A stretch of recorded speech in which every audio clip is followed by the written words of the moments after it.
Hi guys, and welcome back to Storytime with Dr. Shaw. Today's episode is called, Is that a subtraction sign or a negative? So at least once a class, a student will ask me, is that a subtraction sign or a negative? And every time I have taken to answering, yes, which I understand is a frustrating answer, but I'm not wrong. Let me explain. So in the last episode, I introduced the idea of zero pairs as a sort of logical offspring of negative numbers. Basically, I said, if your deal with your friend is that for every 3 sodas you bring in, he brings in 2 bags of Takis, as long as you both do that, you're even. Essentially, the 3 sodas and the 2 bags of Takis, they cancel each other out. No one has any more or any less than anyone else. So that's a debt level of 0. The Chinese business people of 200 BCE agreed that negatives were necessary for balancing budgets. How can you tell if you have money or if you owe money if you don't keep track of what goes out as negative, that's the red rods, and what comes back in as positives? Remember, they canceled each other out. Well, the Chinese weren't the only ones interested in keeping track of the money. An Indian philosopher from 620 CE named Brahmagupta, he wrote a poem to keep straight all these rules for adding, subtracting, multiplying, and dividing debts and fortunes, or as you know them, negatives and positives. So some of what Brahmagupta wrote just seems like common sense. For instance, a debt minus 0 is a debt. Well, yeah, if you take nothing away from a debt, you've still got the exact same debt.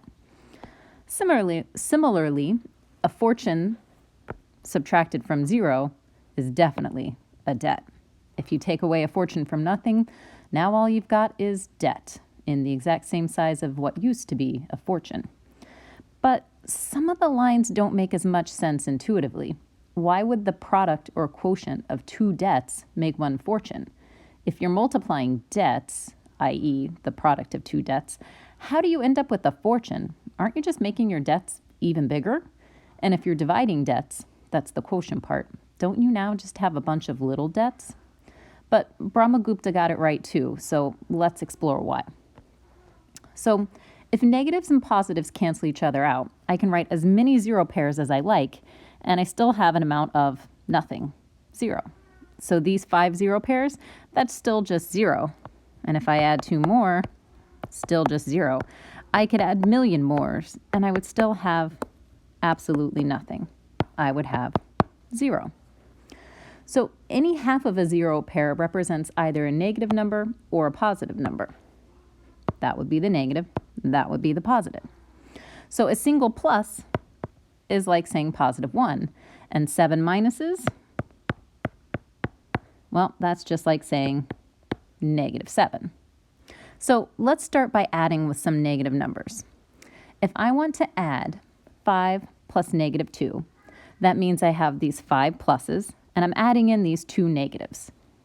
So this plus and this negative get together and cancel each other out. They've made 0. And this plus and this negative get together and cancel each other out. They've also made zeros. Now to see what's left, I just count up what I got. And what I got is 3 pluses. So that means 5 plus negative 2 has to equal 3. Notice it's the exact same thing as saying 5 minus 2 equals 3. If I'd written it with tally marks like this, I could just erase 2 of my tally marks, take away, and then count what's left. I still end up with 3. So let's see what happens when I actually need 0 pairs. If I had 5 minus negative 2, my 5 is still 5 pluses. That's these guys over here. But now I'm supposed to be taking away negatives. The only problem is I don't have any extra negatives to take away. There's nothing over here. The only way I can take away negatives is to have negatives in the first place. So since I need 2 negatives, I'm going to draw in some 0 pairs. 1, 2. Remember, I can do this because no matter how many zero pairs I add in there, it's still just like adding 0. Nothing changes. Since my problem told me to only take away the negatives, I'm going to X out this and this. Now I count up what's left. I've got 5 pluses over here, 2 over here, so I ended up with 7. 5 minus negative 2 gave me 7. Brahmagupta was right. A debt subtracted from 0 is a fortune. But does it make sense in the real world? Well, let's see. Due to these uncertain times, the government has decided to offer money to cancel out any debt. Let's say it's a debt of $1,500. Many of your elders, that's us over here, all of your teachers especially, are ecstatic. All that student debt can go away. But you and your friends realize something's not exactly fair. You don't have any debts for the government to cancel. So that free $1,500 your elders just got, you want yours too. And since that would involve taking away a negative, well, you end up 0 minus negative $1,500. That means the government has to give you $1,500. Yeah, free money. But this still doesn't answer the question. Is that little guy a subtraction sign or a negative sign? Well, in this first equation, that dash is definitely a negative. We can know this for sure because it's directly in front of a number, the number 2, and right next to an operation sign, the plus. In the second case, the dash has to be a subtraction sign because it's between two numbers. As soon as it's between two numbers, it has to be an operation. Whenever two numbers are right next to each other, let's say like this, 22, we had to read it as a number in our decimal place value, meaning 2 10s, that's the first guy, and 2 1s. So 2 minus 2 has to mean 2 minus 2. If we meant to write 2 times negative 2, we would have used parentheses, maybe like this, or we would have to put a symbol in between it, like an X or a little dot. Anytime you see something like 3x, like this, mathematicians have agreed that it really means 3 times x. It's just easier to write it without the little x for multiplication because x as in times and x as in the variable gets very confusing. If we wanted to write 3 times negative x, we would have to use some sort of operator like parentheses or even a small dot. But because adding a negative has the same effect as subtracting a positive, math teachers like to teach you to change subtraction signs to adding, the opposite.